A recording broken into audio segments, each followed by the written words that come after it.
Good morning, sir. Nandito na po ako sa Cavite. Imus na to, sir, no? Bacoor. Nandito po si Sir Arnold. Pipigapin ko po yung ibon galing kay regalo ni Sir Kenji kay Sir Randy. Going to Avenida. Thank you po, thank you po. Nandito na po yung ibon. Napadala ko na po sa Maria de Leon. Body number 103.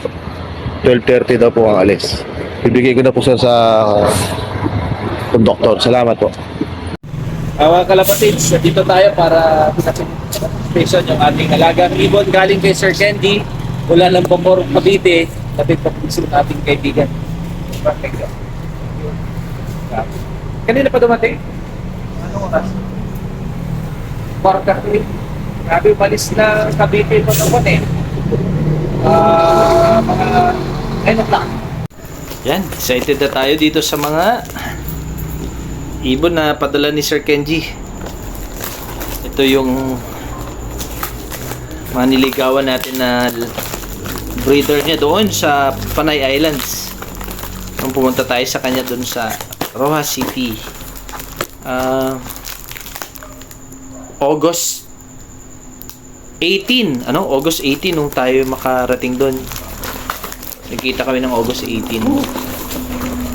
Ayan, so may isang buwan din na pag-aantay. I mean, oo, magmula dumating ako ng La Union. 21, nasa La Union na kami. And lagi kong iniisip na makarating na rin ang mga ibon na to sa akin. Ayan. So, isa-isay natin.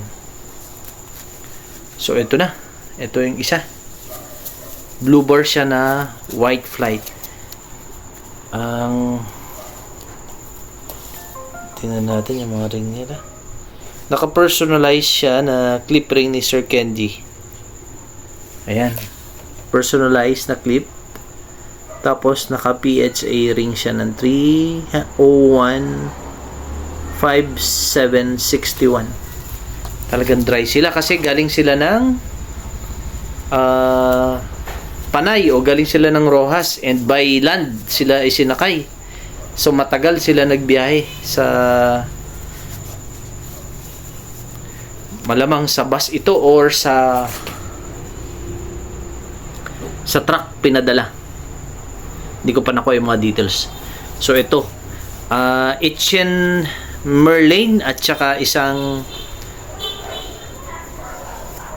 Whitbeak, New Whitbeak, Battenberg, Bandy Merwe, New Whitbeak po yung pinadala ni Sir Kenji. Tingin ko ito yung Etienne Merlin na ibon. Duda ko lang. Ko-confirm ko sa kanya yan. Ayan po. Kailangan i-recover lang talaga. Ang edad ng ibon na ito, ayon kay Sir Kenji, 2018, no? So, itong mga ibon po na to, ito po yung mga direct na anak nung mga imported pigeons niya o breeders na nakuha niya sa Europe. So, ito po yung mga direct na anak. So, kumbaga, ito pa yung parang mga nanay o tita nung binigay niya sa akin, si Megara. So, mas close ito doon sa, sa mga original na galing ng Europe. Kasi anak mismo to mga to. 2018 eh. Kasi si Megara 2021 kung di ako nagkakamali ang edad niya year of hatching ni Megara. So Sir Kenji, thank you very much po sa ibon na ito. Hindi ko pa alam kung ito ba yung Etienne Merlin o duda ko lang ito. I-check ko muna yung isang ibon kung ano itsura niya ngayon para makahinga na rin siya ng maayos. Thank you po, sir. Thank you very much. Diyan ka muna. Dito na po tayo sa ikalawang ibon. So, unbox na natin to para makahinga na rin siya ng maayos. Kasi tagal niya sa biyahe. Ilang oras? 12 hours. Sabi, sana okay siya. Ay, okay naman siya. Okay. Ay, tingin ko nga. Ito nga yung Battenberg. Wow. Wow. Kawawa naman. Talagang ano siya, napahirapan sa biyahe. Yan. Check natin ang ring. Talaga naka-personalize. Kenjelov, both legs. Parehas may personalized ring ni Sir Kenji. Ito, yellow ring na personalized ring niya.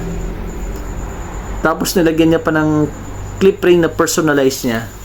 Sa kabila rin, meron ding clip ring na personalized niya. Special to, alam ko. Sir Kenji, alam ko special po ito. Kaya puro ganito kadami ang nakalagay dito na personalized ring. Sobra po kayo, sir. Thank you. Thank you po, Sir Kenji, for the generosity po.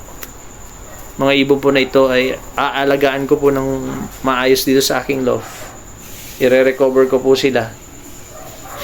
At ibabalyo ng gusto dahil po galing po ito sa inyo. Naalala ko uli yung binigay nyo sa akin noon. Kung ano na ibon na nakuha ko sa inyo. Talagang nag-champion, no? Talagang nagbigay po sa akin ng karangalan. And alam ko mga ibon na to. The same thing, magbibigay sa akin ng magagaling na anak. Ayan. So sir, thank you very much, Bro Enan, sa aking tropang rider, thank you din sa pag-ingat sa kanila kanina. And Sir Randy Labukay, sa aking boss, Maria de Leon Bus Company. Marami pong salamat sa pagtulong na ma-ship yung mga ibon ng maayos dito po sa aking tahanan sa La Union. Yan mga kalapatids, mga kakwento. Tignan nyo po ang napakagaganda mga ibon. Galing po sa idol natin mula sa Panay Islands, sa Rojas City. Walang iba po kundi si Sir Gara Panagiton, or otherwise known as Kenjelov. Ang pinakamagaling, isa sa pinakamagaling sa Pilipinas at pinakamagaling sa Visayas. Sir, thank you very much. God bless. God bless po.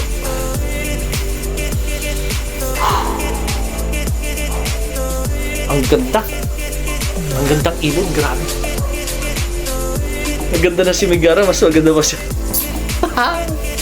Thank you po. Ay, grabe. Talagay ko na sila ngayon sa training box. Doon sa maliit na